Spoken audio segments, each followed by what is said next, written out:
All right, quick production and mixing tip time. I want to talk today about getting more presence and volume out of traditional acoustic type sounds like strings and choirs. So let's take a look. I'm working here in Ableton on this track that has big drums, a bass, big guitars, overdrive, a backing synth, and down here a chorus and some strings that I want to talk about. So let's hear it.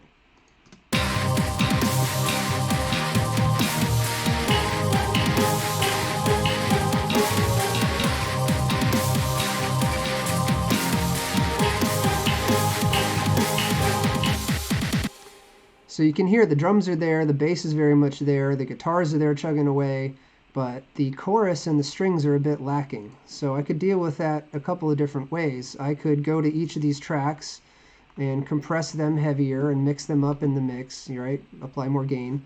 But the other way I could deal with this is with parallel compression.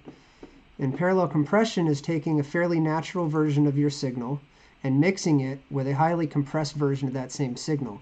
Now this will pull out transients and give a lot more punch to the sound without compressing everything in the signal completely to mush.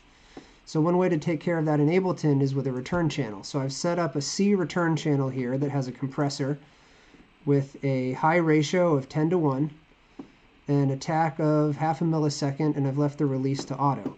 Now what this gives me is a return channel into which I can mix just a little bit of this chorus and a little bit of these strings over here, and it'll add a little bit more body and make them punch in the mix a little more without completely compressing everything. So let's hear again without.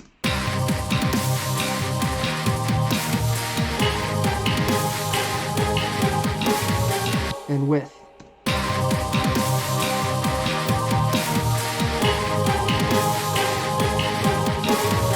Let's do some A-B so you can hear the difference. Ready? Without.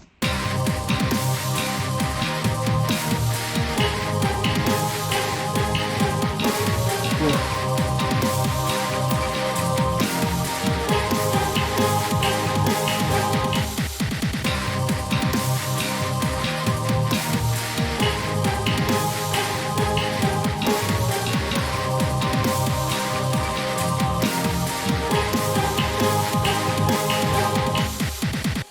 So there you have it, parallel compression for more presence in your strings and choirs.